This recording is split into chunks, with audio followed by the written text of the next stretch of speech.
ദൈവത്തിൻ്റെ പ്രിയ ജനമേ, ഈ കുർബാന മധ്യേ ഈശോ ക്ഷമിച്ച് സ്നേഹിച്ചതിൻ്റെ മായാത്ത മുദ്രയായ വിശുദ്ധ കുർബാനയ്ക്ക് മധ്യേ പരസ്പരം ക്ഷമിക്കുകയും സ്നേഹിക്കുകയും നന്മയിൽ മുന്നേറുകയും ചെയ്യേണ്ടതിൻ്റെ ആവശ്യതയെക്കുറിച്ച് നമ്മൾ അല്പം ധ്യാനിക്കുകയാണ്. ഈശോയുടെ മുഖശോഭ, ഈശോയുടെ മുഖസാദൃശ്യത്തിലേക്ക് മുഖഛായ നമുക്ക് ലഭിക്കണം.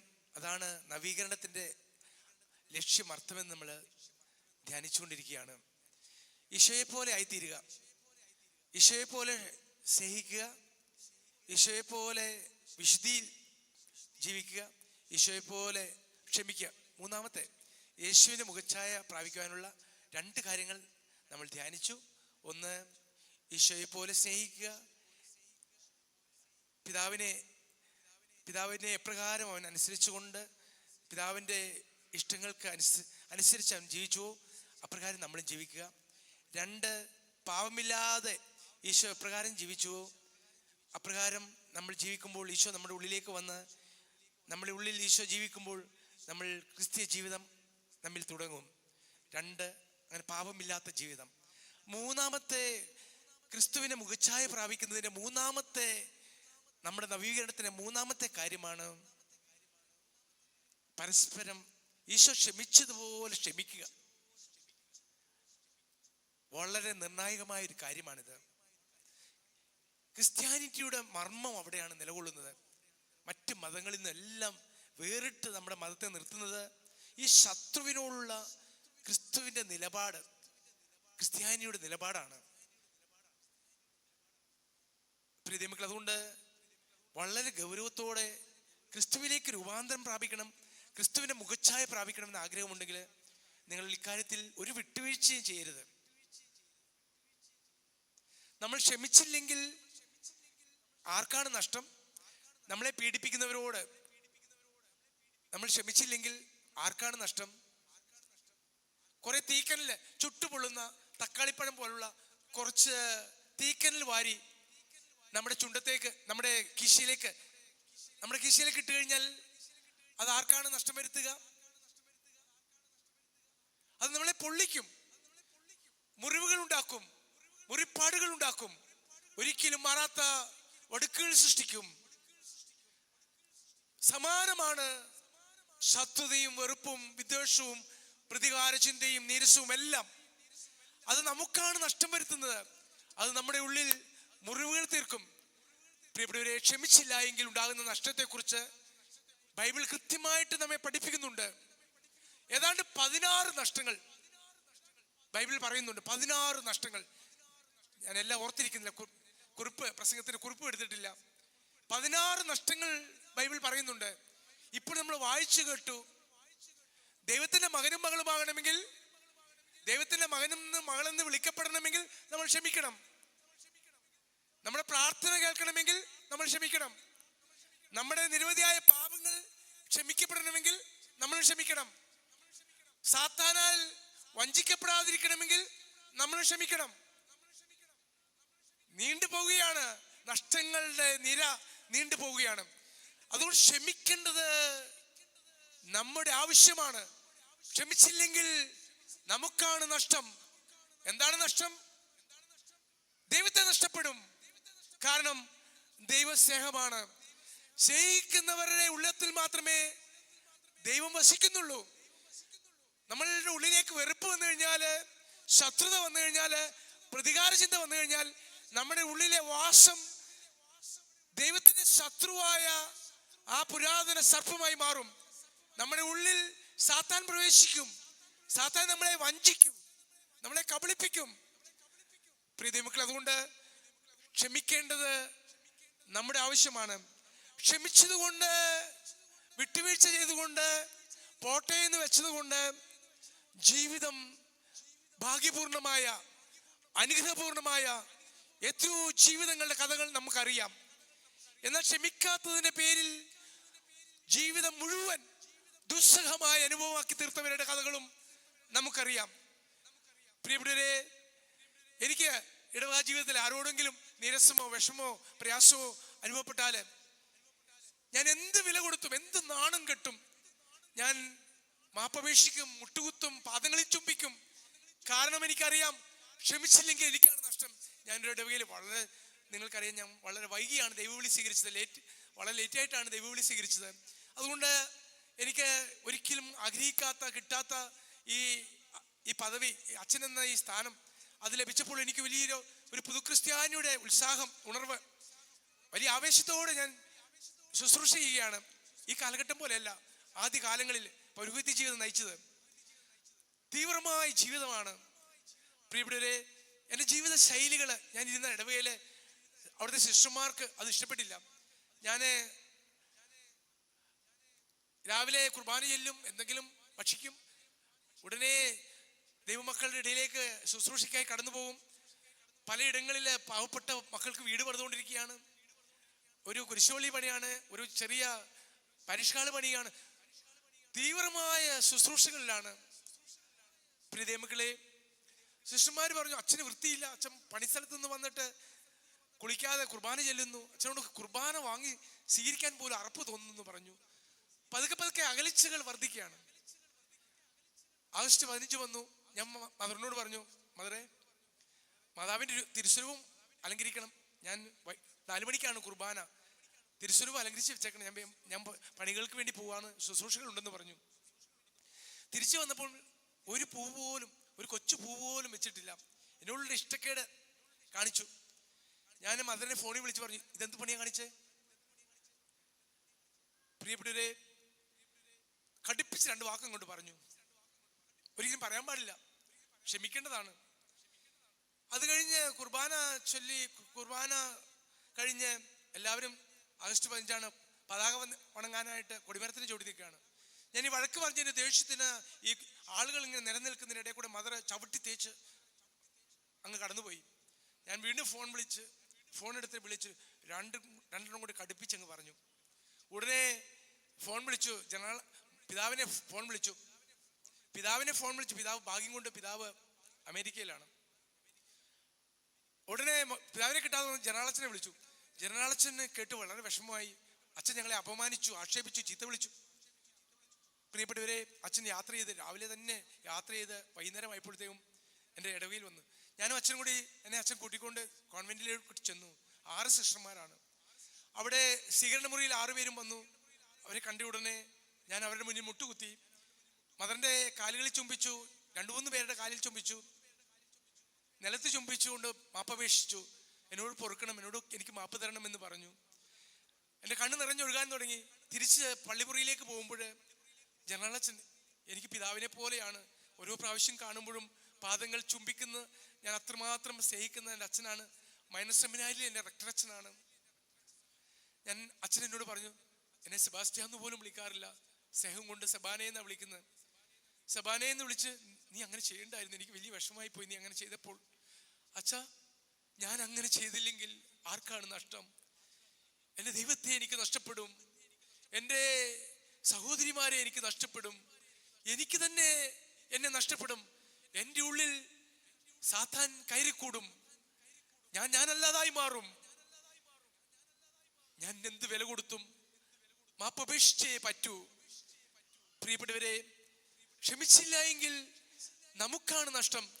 എൻ്റെ ഇടവക ജീവിതത്തിൽ ആരോടെങ്കിലും വിഷമമോ പ്രയാസമോ നീരസമോ ഒക്കെ ഉണ്ടായാൽ ഞാൻ ഉടനെ മുറിയിൽ ചെന്ന് കഥകടച്ച് ഉൽപ്പത്തി പുസ്തകത്തിലെ പൂർവ്വപിതാവായ ജോസഫിന്റെ കഥ വായിക്കും. എത്രയോ വട്ടം ജോസഫിന്റെ കഥ വായിച്ചപ്പോഴൊക്കെ എൻ്റെ കണ്ണ് നിറഞ്ഞൊഴുകും. ഉടനെ എനിക്ക് ക്ഷമിക്കുവാനുള്ള കൃപ കിട്ടും. ഞാൻ ഉടനെ ആ ഭവനത്തിൽ ചെന്ന് അവരോട് മാപ്പപേക്ഷിക്കും, അവരുടെ കൂടെ ഭക്ഷണം കഴിക്കും, അവരുടെ കൂടെ പ്രാർത്ഥിക്കും. പ്രിയ ദൈവമക്കളെ, ജോസഫ് പിതാവിനാൽ അല്പം കൂടുതൽ അവനോട് സ്നേഹം പിതാവിന് തോന്നി എന്നതിന്റെ പേരിൽ സഹോദരങ്ങൾ അവനെ വെറുത്തു. സഹോദരങ്ങൾ അവനെ പൊട്ടക്കിണറ്റിലിട്ടു. പിന്നീട് പൊട്ടക്കിണറ്റിൽ നിന്ന് വലിച്ചു കയറ്റി, കാട്ടുവള്ളികൾ ഇട്ട് അവനെ പൊട്ടക്കിണറ്റിൽ നിന്ന് വലിച്ചു കയറ്റി മിദ്യാൻകാർക്ക് അടിമയായി വിറ്റു. അവൻ കണ്ണുനീരോടെ അപേക്ഷിച്ച് ഓരോരുത്തരുടെ പേര് വിളിച്ച്, ശിമിയോൻ എന്നോട് കരുണ കാണിക്കണം, റൂബൻ ഞാൻ നിന്റെ സഹോദരനല്ലേ, ലേവി അല്പം ദയ എന്നോട് കാട്ടിക്കൂടെ. ജോസഫ് ഓരോരുത്തരുടെയും പേര് വിളിച്ച് കരഞ്ഞു. ആരും മനസ്സലിഞ്ഞില്ല. മിദിയാൻകാർ അവനെ കൊണ്ടുപോയി കാവൽ ഭടന്മാരുടെ നായകൻ പൊന്തിഫറിന് വിറ്റു. പിറ്റിൽ നിന്നും അവൻ പൊന്തിഫറിന്റെ ഭവനത്തിലേക്ക്, അവിടെ അവൻ അടിമയായി ജോലി ചെയ്യുകയാണ്. നല്ല യുവ കോമളനായി, നല്ല ചെറുപ്പക്കാരനായി, സ്വർണ്ണവർണ്ണ മുടിയോടെ അഴകോടെ അവൻ വളരുകയാണ്.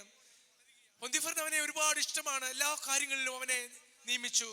അപ്പോൾ പൊന്തിഫറിന്റെ ഭാര്യയ്ക്ക് ജോസഫിനോട് അഭിനിവേശം. ജോസഫിന് ഒറ്റ നിയമമേ ഉള്ളൂ, ഇന്നോളം എന്നെ പരിപാലിച്ച എൻ്റെ ദൈവത്തെ ഞാൻ പാപം ചെയ്ത് ഒരിക്കലും വേദനിപ്പിക്കുകയില്ല. കേൾക്കുന്നുണ്ടോ മകള്? കേൾക്കുന്നുണ്ടോ? ഒരിക്കലും ഞാൻ പാപം ചെയ്യുകയില്ല. അതായിരുന്നു അവന്റെ നിലപാട്. പാപം ചെയ്ത എൻ്റെ ദൈവത്തെ ഞാൻ ദ്രോഹിക്കുകയില്ല, വേദനിപ്പിക്കുകയില്ല. അവൻ പാപത്തിന് കൂട്ടുനിന്നില്ല. കള്ളക്കേസിൽ കുടുക്കി ജയിലിൽ അടച്ചു. പിറ്റിൽ നിന്നും പ്രിസണിലേക്ക്, കുഴിയിൽ നിന്നും ജയിലിലേക്ക്. പ്രിയപ്പെട്ടവരെ, അവിടെ വെച്ച് അവൻ സ്വപ്നങ്ങൾ വ്യാഖ്യാനിച്ച് ഫറവോയുടെ പ്രീതി നേടി അവൻ കൊട്ടാരത്തിലെത്തി. പിറ്റിൽ നിന്നും പ്രിസണിലേക്ക്, പ്രിസണിൽ നിന്നും പാലസിലേക്ക് അടിക്കടിയായി ഉയരുകയാണ്.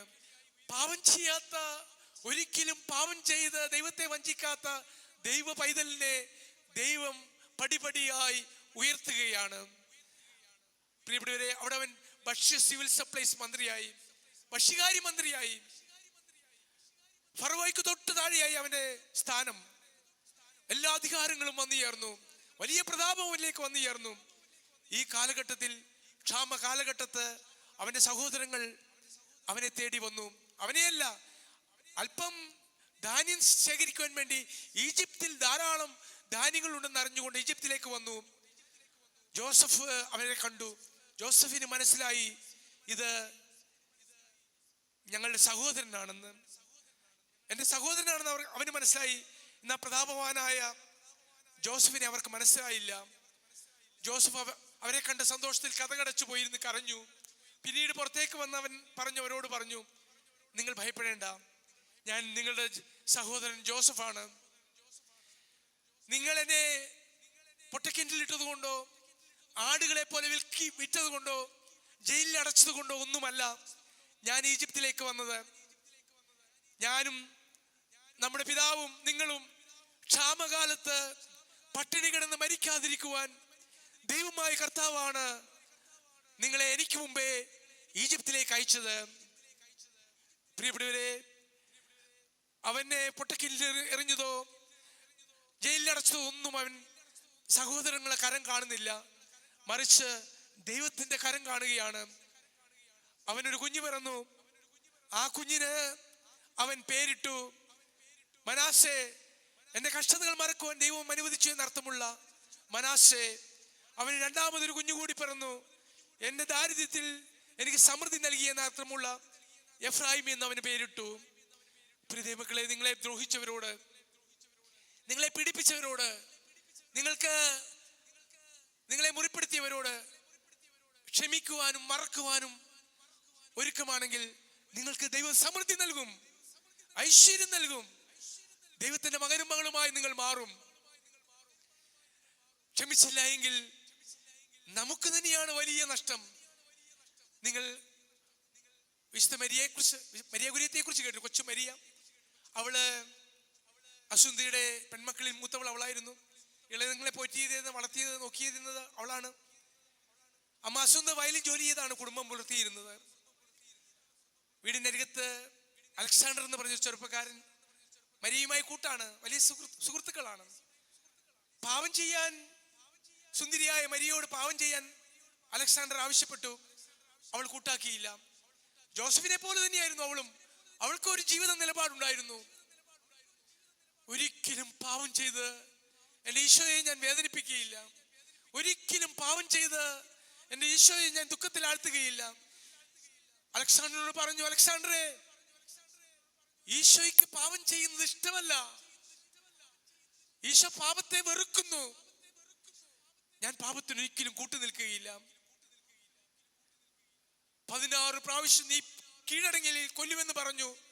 പാപം, നീ എന്നെ കൊന്നാലും ഞാൻ പാപത്തിന് കൂട്ടുനിൽക്കുകയില്ല. 16 പ്രാവശ്യം അലക്സാണ്ടർ അവളെ കുത്തി. രക്തത്തിൽ കിടന്ന് പിടയുകയാണ്. അമ്മ അസുന്ദ വയലിൽ നിന്ന് വരുമ്പോൾ കാണുന്ന കാഴ്ച, തന്റെ പ്രിയപ്പെട്ട മരിയ അവസാന ശ്വാസം എടുക്കുവാൻ വേണ്ടി പാടുപെടുകയാണ്. അസുന്ദ മകളോട് ഒരൊറ്റ ചോദ്യം ചോദിച്ചു, ഒരു ചോദ്യമേ ചോദിച്ചുള്ളൂ. മകളെ മരിയേ, നീ അലക്സാണ്ടറിനോട് ക്ഷമിച്ചുവോ? അവൾ പറഞ്ഞു, അമ്മേ, എന്റെ മരണം അലക്സാണ്ടർ മാനസാന്തരത്തിന് വേണ്ടി ഞാൻ സമർപ്പിക്കുന്നു. ഈ ഒറ്റ വാക്കാണ് അവളെ വിശുദ്ധിയാക്കി തീർത്തത്. തന്നെ അതികഠിനമായി പീഡിപ്പിച്ച കൊന്നവനോട് നിരുപാധികം ഉപാധികളില്ലാതെ അവൾ ക്ഷമിച്ചു. അവന്റെ മാനസാന്തരത്തിന് വേണ്ടി, അവന്റെ ആത്മാവിന്റെ വീണ്ടെടുപ്പിന് വേണ്ടി തന്റെ മരണത്തെ അവൾ കാഴ്ചയായി വെച്ചു. പ്രിയപ്പെട്ടവരെ, അവളെ വിശുദ്ധിയാക്കുന്ന ചടങ്ങ് നടക്കുകയാണ്. അക്കൂട്ടത്തിൽ അവളുടെ അമ്മ അസുന്ദയുണ്ടായിരുന്നു. അസുന്ദ മരിക്കുന്നതിന് മുമ്പാണ് അവൾ വിശുദ്ധിയായി തീരുന്നത്. മകൾ വിശുദ്ധിയാകുന്നത് കാണുവാനുള്ള ഭാഗ്യം അമ്മയ്ക്ക് ലഭിച്ചു. ഓരോരുത്തരും വന്ന് മാർപ്പാപ്പയുടെ കരം ചുംബിക്കുകയാണ്. അസുന്ദയും വന്ന് മാർപ്പാപ്പയുടെ കരം പിടിച്ച് ചുംബിക്കാൻ തുടങ്ങി. ഉടനെ മാർപ്പാപ്പ കരം തട്ടിമാറ്റി, അമ്മയുടെ കരം തട്ടിമാറ്റി. അമ്മ എന്റെ കരം ചുംബിക്കുവാൻ ഞാൻ അനുവദിക്കുകയില്ല. ഞാൻ അമ്മയുടെ കരമാണ് ചുംബിക്കേണ്ടത്. ഒരു കുഞ്ഞിനെ ക്ഷമിക്കുവാൻ പഠിപ്പിച്ച് വളർത്തിയ ആ കരം ഒരു തിരുശേഷിപ്പ് പോലെ മാർപ്പാപ്പ എടുത്ത് ചുംബിക്കുകയാണ്. തിരുസഭയുടെ പുണ്യം എത്ര നൂറ്റാണ്ടുകളായി കൊച്ചു മരിയയുടെ ജീവിതം ഒരു പ്രകാശ ഗോപുരമായി നിലകൊള്ളുന്നു. അനേകർക്ക് പ്രകാശം പകർന്നുകൊണ്ട് അവൾ നിലകൊള്ളുകയാണ്. ക്ഷമിച്ചു, സ്നേഹിച്ചു, തന്റെ ജീവൻ തന്റെ കൊലയാളിയുടെ മാനസാന്തരത്തിന് വേണ്ടി സമർപ്പിച്ചു. ഈ ഒറ്റ കാരണത്താൽ അവൾ വിശുദ്ധിയായി. ക്ഷമിക്കുന്നതും സ്നേഹിക്കുന്നതും ഒരു അനുഗ്രഹമാക്കി തീർക്കാമെന്ന് മരിയയുടെ ജീവിതം, കൊച്ചു മരിയ ഗുരുത്തിയുടെ ജീവിതം നമ്മെ പഠിപ്പിക്കുകയാണ്. പ്രിയപ്പെട്ടവരെ, എത്ര പേര് ഇങ്ങനെ ജീവിതത്തെ ക്ഷമിക്കാത്തതിന്റെ പേരിൽ, വിട്ടുവീഴ്ച ചെയ്യാത്തതിന്റെ പേരിൽ ദുസ്സഹമാക്കിയിട്ടുണ്ട്. ഞാന് ഒരു ആശ്രമത്തില് തെരുവിലെ സ്ത്രീകളുടെ ഒരു ആശ്രമത്തില് അവരെ ശുശ്രൂഷിച്ചും പ്രാർത്ഥിക്കുവാനും ഒക്കെ പഠിപ്പിച്ചും ജീവിക്കുന്നൊരു കാലം. അവിടെ ഒരു സ്ത്രീയെ കൂട്ടിക്കൊണ്ട് വന്നു, പ്രായമുള്ളൊരു അമ്മച്ചിയെ. അമ്മച്ചി ഭർത്താവിനെ അടിച്ചു കൊന്ന് ജയിലിൽ പോയതാണ്. പ്രത്യേകമായ ഒരു സാഹചര്യത്തിൽ അവൾക്ക് ജീവപര്യന്തം തടവശിക്ഷ കിട്ടി. തിരിച്ചു വന്നപ്പോൾ അവളെ ആരും സ്വീകരിച്ചില്ല. തെരുവിലൂടെ ജീവിതം, ശരീരം വിറ്റ് ജീവിച്ചു. പോലീസ് പിടിച്ചു, വീണ്ടും പോലീസ് പിടിച്ചു, തലമൊട്ടയടിച്ച് ജയിലിൽ തള്ളി. ജയിലിൽ നിന്ന് കൂട്ടിക്കൊണ്ടുവരാൻ ആരുമില്ല, ഞങ്ങൾ പോയി കൂട്ടിക്കൊണ്ടുവന്നതാണ്. അന്ന് ദിവികാരണീശ്വര സന്നിധിയിൽ അവളെ പ്രാർത്ഥിപ്പിക്കാനുള്ള ഉത്തരവാദിത്വം എനിക്കാണ് കിട്ടിയത്. ഞാൻ അവൾക്ക് പ്രാർത്ഥന ചൊല്ലിക്കൊടുത്ത്, പ്രാർത്ഥന ചെല്ലുന്നില്ല, ചുണ്ട് കടിച്ചു പിടിച്ചേക്കുക. രൂക്ഷമായി എന്നെ നോക്കുന്നുണ്ട്. അവളുടെ ജീവിതം തകർത്തത് ഞാനാണെന്ന് തോന്നുന്നു നോട്ടം കണ്ടു കഴിഞ്ഞാലും. ഞാൻ എത്ര പറഞ്ഞിട്ട് അവൾ പ്രാർത്ഥിക്കുന്നില്ല, ദൈവത്തെ സ്തുതിക്കുന്നില്ല. ഞാൻ അവളുടെ മുന്നിൽ, അമ്മച്ചിയുടെ മുന്നിൽ മുട്ടുകുത്തി അമ്മച്ചിയോട് കരങ്ങൾ യാചനാപൂർവ്വം പിടിച്ച് പറഞ്ഞു, ഞാനാണ് അമ്മച്ചിയുടെ ജീവിതം തകർത്ത അനേകരിൽ ഒരാൾ. അമ്മച്ചിയുടെ ജീവിതം പിച്ച് ചീന്തിയവരിൽ ഒരാൾ ഞാൻ തന്നെയാണ്. അമ്മച്ചി പൊറുക്കണം, മാപ്പ് തരണം എന്ന് പറഞ്ഞ് ഞാൻ പാദങ്ങളിൽ ചുംബിച്ചു. ഞാൻ പാദങ്ങളിൽ നിന്നും എഴുന്നേറ്റില്ല. അമ്മച്ചി കരയാൻ തുടങ്ങി. അമ്മച്ചിയുടെ കണ്ണുനീരെന്റെ ശിരസിലേക്ക് വീഴാൻ തുടങ്ങി. ഞാൻ പാദങ്ങളിൽ കെട്ടിപ്പിടിച്ചുകൊണ്ട് തന്നെ നിന്നു. അമ്മച്ചി കരഞ്ഞു കരഞ്ഞു വലിയ ഒച്ചയിൽ കരയാൻ തുടങ്ങി. അവസാനം അവൾ വീണു, നിലത്ത് വീണു, അവിടെ കിടന്നു. ഞാൻ കരങ്ങൾ വിരിച്ചു പിടിച്ച് ദിവികാരണീശ്വരോട് പ്രാർത്ഥിച്ചുകൊണ്ടിരുന്നു. അവൾ ഉറങ്ങിപ്പോയി. ഞാൻ പ്രാർത്ഥിച്ചുകൊണ്ടേയിരുന്നു. കുറെ കഴിഞ്ഞപ്പോൾ അവൾ എഴുന്നേറ്റ്, മുഖത്ത് വലിയൊരു പ്രകാശം, വലിയൊരു തെളിച്ചം. പ്രാർത്ഥനകളെല്ലാം വലിയ സ്വരത്തിൽ ചെല്ലാൻ തുടങ്ങി. വലിയ സന്തോഷം, വലിയ അഭിഷേകം. പിറ്റേ ദിവസം കുർബാനക്കിടയിൽ ഞാൻ അമ്മച്ചിയെ ഒളിഞ്ഞു നോക്കി. അമ്മച്ചിയുടെ എങ്ങനെ പ്രാർത്ഥിക്കുന്നുണ്ടോ, മുഖശോഭയുണ്ടോ എന്നൊക്കെ നോക്കി. ഞാൻ ഒളിഞ്ഞു നോക്കുമ്പോൾ വലിയ സ്വരത്തോടെ പാട്ട് പാടുന്നു, പ്രാർത്ഥിക്കുന്നു. പിന്നീട് ഞാൻ കണ്ട കാഴ്ച അത്ഭുതകരമാണ്. അവിടെയുള്ള പാവപ്പെട്ട പെൺകുട്ടികൾക്ക്, തെരുവിലേക്ക് വലിച്ചെറിയപ്പെട്ട പാവപ്പെട്ട പെൺകുട്ടികൾക്ക് ഒരു അമ്മയായി മാറി അവൾ. ഞാൻ ആശ്രമം വിട്ടു പോകുമ്പോൾ ജനാലയ്ക്കിൽ ഇങ്ങനെ കണ്ണുനീർ വാർത്തുകൊണ്ട് നിൽക്കുന്ന ആ അമ്മയുടെ മുഖം എൻ്റെ ഹൃദയത്തിൽ നിന്നും മായാതെ ഇപ്പോഴും നിൽപ്പുണ്ട്. പ്രിയപ്പെട്ടവരെ, ക്ഷമിക്കാൻ തയ്യാറായപ്പോൾ, വിട്ടുവീഴ്ച ചെയ്യാൻ തയ്യാറായപ്പോൾ ദൈവം അവളെ അനുഗ്രഹിച്ചുയർത്തി. അവൾക്ക് വലിയ സന്തോഷവും സമാധാനവും. അനേകർക്ക് അവൾ അമ്മയായി മാറി. പ്രിയ മക്കളെ, ക്ഷമിക്കുന്നത് എത്ര ഭാഗ്യപൂർണമാണ്, എത്ര അനുഗ്രഹപൂർണമാണ്. ദൈവത്തിന്റെ മകനും മകളുമാകുവാൻ മറ്റെന്ത് മാർഗമാണുള്ളത്? ഞാൻ ഒരിക്കൽ കണ്ണൂർ ബസ് സ്റ്റാൻഡിലെ ബസ് കാത്തു നിൽക്കുമ്പോൾ വളരെ വൈകി നാട്ടിലേക്കുള്ള ബസ് പോന്നു. പിന്നെ രാവിലെ കോട്ടയത്തു നിന്നൊക്കെ വരുന്ന ബസ്സുകളേ ഉള്ളൂ. ഞാൻ ബസ്സിന് അവിടെ ഒരു സിമെന്റ് ബെഞ്ചിൽ ഇരിക്കുകയാണ്, ബസ് കാത്തിരിക്കുക. അപ്പൊ പഴയ പാട്ടുകൾ പാടി, അപ്പച്ചനും അമ്മച്ചിയും പഴയ പാട്ടുകൾ പാടി പ്രാർത്ഥിക്കുന്നു. പഴയ ഭക്തിഗാനങ്ങൾ പാടി പ്രാർത്ഥിക്കുകയും സ്തുതിക്കുകയൊക്കെ ചെയ്യുന്നുണ്ട്. പ്രാർത്ഥന കഴിഞ്ഞിട്ട് കൈ കൂപ്പി പിടിച്ചുകൊണ്ട് ഈശോയുടെ പഞ്ചക്ഷതങ്ങളെ പ്രതി, പാടുപീടുകളെ പ്രതി ഞാൻ ഇന്ന് നിന്നോട് എന്തെങ്കിലും ചെയ്തിട്ടുണ്ടെങ്കിൽ നീ എന്നോട് ക്ഷമിക്കണം, ഈശോ മിശിഹായ്ക്ക് സ്വീകരിക്കട്ടെ. ആ സ്ത്രീ ഉടനെ പറഞ്ഞു, ഇന്നേ ദിവസം നോട്ടം കൊണ്ടോ വാക്കുകൊണ്ടോ ഇങ്ങനെ ഞാൻ വേദനിപ്പിച്ചിട്ടുണ്ടെങ്കിൽ ഈശോയുടെ പഞ്ചക്ഷതങ്ങളെ പ്രതി, പാടുപീടുകളെ പ്രതി എന്നോട് ക്ഷമിക്കണം, ഈശോ മിശിഹായ്ക്ക് സ്വീകരിക്കട്ടെ. ഇത് രണ്ടും പറഞ്ഞിട്ട് അവരവിടെ കിടക്കാൻ തുടങ്ങി, ചാക്കൊക്കെ വിരിച്ച്. ഞാൻ അവരുടെ അരികത്ത് പോയിരുന്നു, അവരോട് കഥകളൊക്കെ ചോദിച്ചു. ദുർമാർഗിയായ, തെമ്മാടിയായ, കൊള്ളരുതാത്തൊരു മനുഷ്യൻ, എല്ലാ തിന്മകളുടെയും ഒരു കേദാരം. പ്രിയ ദൈവമക്കളെ, ചീട്ട് കളിക്കുന്നിടത്ത് വെച്ച് കൂട്ടുകാരനെ കുത്തിക്കൊന്നു, ജീവപര്യന്തം തടവ് ശിക്ഷ.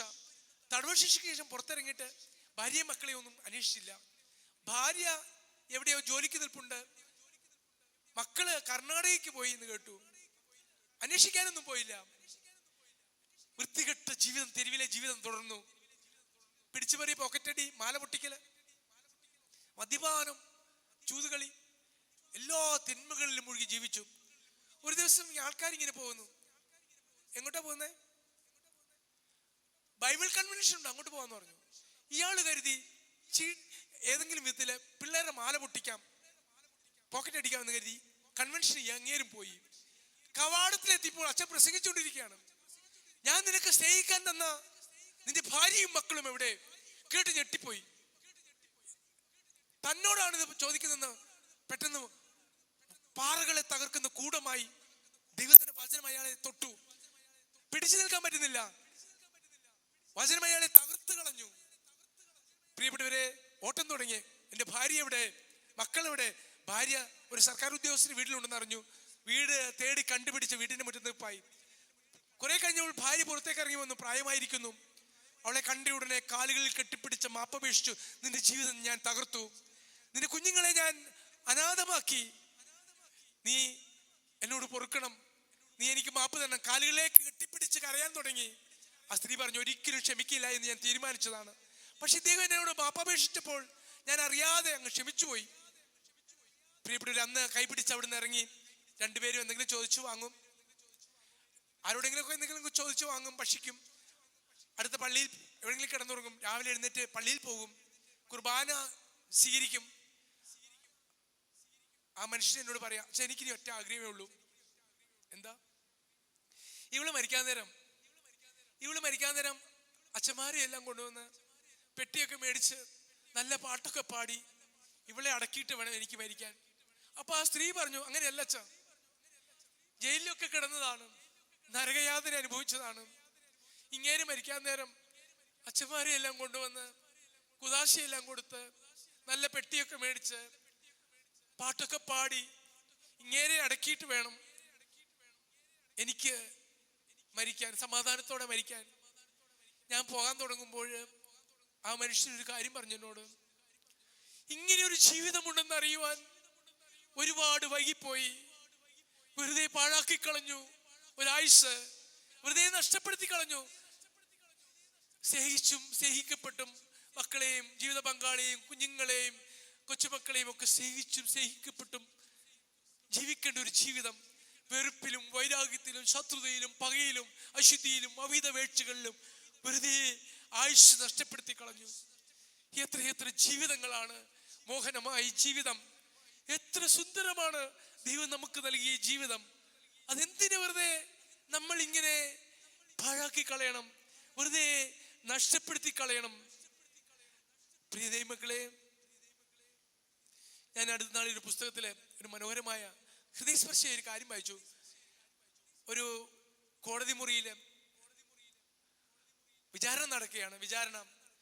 ഒരു സ്ഥലത്ത് ഒരു പോലീസ് ഓഫീസർ, മറ്റു സ്ഥലത്ത് ഒരു നീഗ്രോ സ്ത്രീ. സൗത്ത് ആഫ്രിക്കയിലാണ്. ഈ സ്ത്രീയുടെ ഭർത്താവിനെ ഒരു ദിവസം ഈ പോലീസ് ഓഫീസർ വന്ന് വലിച്ചഴിച്ചു കൊണ്ടുപോയി. പിന്നെ കാണുന്നത് കുത്തി മലർത്തിയിട്ട് അവനെ കൊന്നിട്ടിരിക്കുന്നതാണ് അവൾ കാണുന്നത്. മറ്റൊരു ദിവസം അയാൾ വീണ്ടും വന്നു, മകനെ വലിച്ചഴിച്ചു കൊണ്ടുപോയി. അവൾ കാണുന്നത് വിറകിന്റെ മുകളിൽ മകനെ കൊന്നിട്ടിരിക്കുന്നു. അവളുടെ മുന്നിൽ വെച്ച് പെട്രോൾ ഒഴിച്ച് കത്തിച്ചു. പിന്നീട് ബ്രിട്ടീഷുകാരുടെ, വെള്ളക്കാരുടെ ഭരണം മാറി, കറുത്തവർ ഭരണം ഏറ്റെടുത്തു. ഈ പോലീസ് ഓഫീസർ വിചാരണയ്ക്ക് വിധേയമാവുകയാണ്. പ്രിയപ്പെട്ടവരെ, കോടതി അദ്ദേഹത്തോട് ചോദിച്ചു, ഈ സ്ത്രീയുടെ മകനെയും ഭർത്താവിനെയും കൊന്നത് നിങ്ങളാണോ? കുറ്റം സമ്മതിച്ചു, ഞാൻ തന്നെയാണ് ചെയ്തത്. സ്ത്രീയോട് ചോദിച്ചു, ഈ മനുഷ്യനെ എങ്ങനെ ശിക്ഷിക്കണമെന്നാണ് അമ്മയ്ക്ക് വല്ലതും പറയാനുണ്ടോ? എനിക്ക് ബഹുമാനപ്പെട്ട കോടതിയോട് 3 കാര്യങ്ങൾ പറയുവാനുണ്ട്. ഒന്ന്, എൻ്റെ ഭർത്താവിൻ്റെയും മകൻ്റെയും അസ്ഥികൂടങ്ങള്, എല്ലും കഷ്ണങ്ങള്, തലയോട്ടി, എന്തെങ്കിലും അവശിഷ്ടങ്ങൾ അവിടെ ഉണ്ടെങ്കിൽ അതെടുത്തുകൊണ്ടുപോയി ക്രിസ്തീയമായ രീതിയിൽ സംസ്കരിക്കുവാൻ കോടതി എന്നെ അനുവദിക്കണം. 2, എനിക്ക് ഭർത്താവില്ല, മകനില്ല.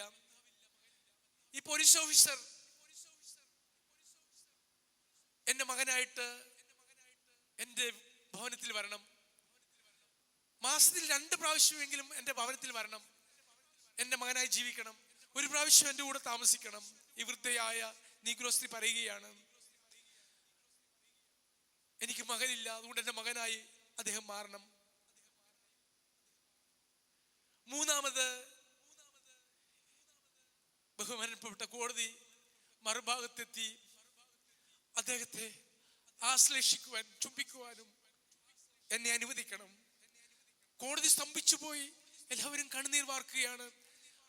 അദ്ദേഹം ചോദിച്ചു, അമ്മയ്ക്ക് എങ്ങനെ എന്നോട് ക്ഷമിക്കാൻ പറ്റുന്നു? എന്റെ നിരവധിയായ പാപങ്ങൾ ക്ഷമിച്ചു തന്ന ഈശോ എന്നെയും ക്ഷമിക്കുവാൻ നിർബന്ധിക്കുന്നു.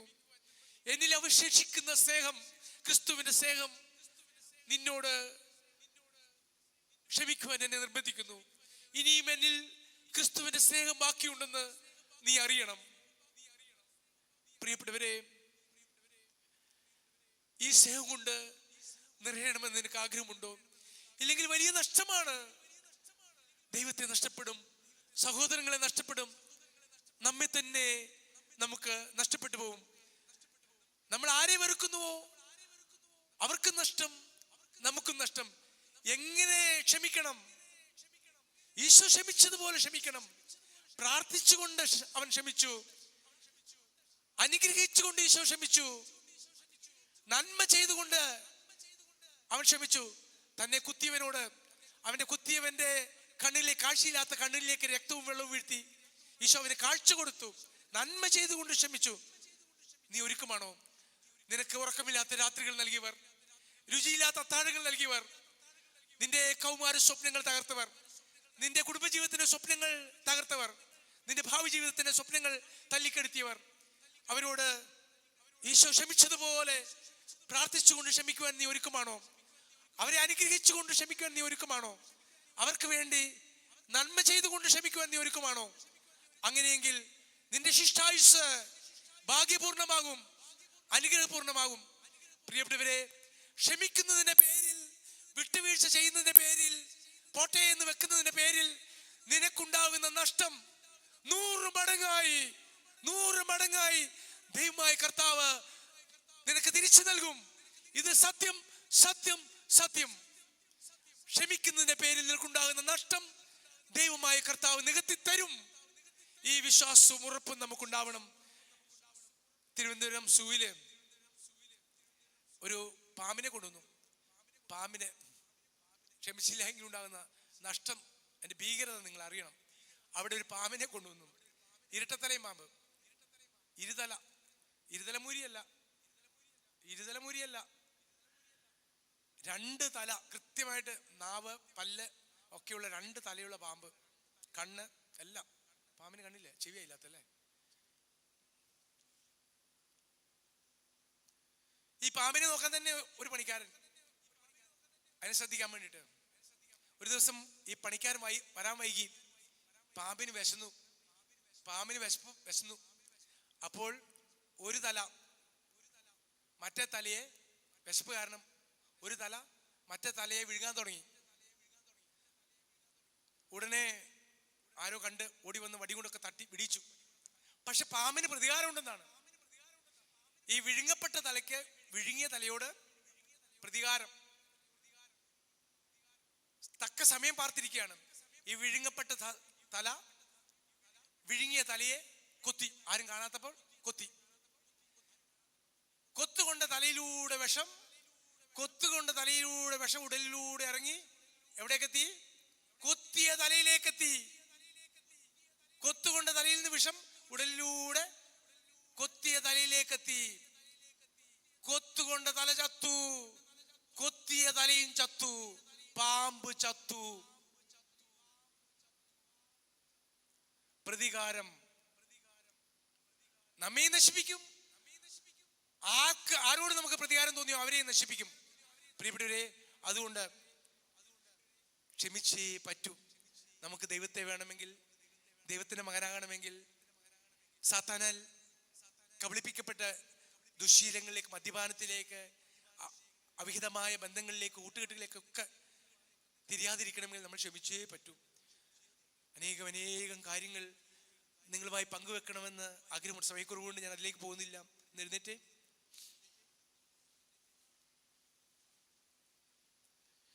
ഈ കുർബാന മധ്യേ പല കാരണങ്ങൾ കാണും. കാരണം എന്തുമായിക്കൊള്ളട്ടെ, നിങ്ങളുടെ ജീവിതത്തിൽ ദുഃഖങ്ങളും ദുരിതങ്ങളും നൽകിയവർ, കഷ്ടതകൾ നൽകിയവർ, നിങ്ങളെ വേദനിപ്പിച്ചവർ, നിങ്ങളെ പരിക്കേൽപ്പിച്ചവർ, നിങ്ങളുടെ വിശുദ്ധി തകർത്തവർ, നിങ്ങൾക്ക് നഷ്ടങ്ങൾ വരുത്തിയവർ, എന്തും കാരണമായിക്കൊള്ളട്ടെ, അറിവില്ലാത്തവരാണ്, അജ്ഞതയുള്ളവരാണ്, അറിവില്ലാത്തത് കൊണ്ടാണ്, സാത്താനാൽ പിടിക്കപ്പെട്ടവരാണ്, സാത്താനിട്ട് പാവക്കൂത്ത് കളിപ്പിക്കുന്നതാണ്, സാത്താനിട്ട് പന്താടുന്നതാണ് സാത്താൻ.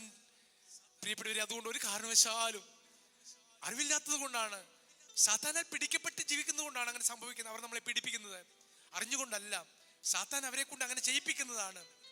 അവരോട് നമുക്ക് ക്ഷമിക്കാം, അവരോട് നമുക്ക് പൊറുക്കാം, അവർക്ക് നമുക്ക് മാപ്പ് കൊടുക്കാം.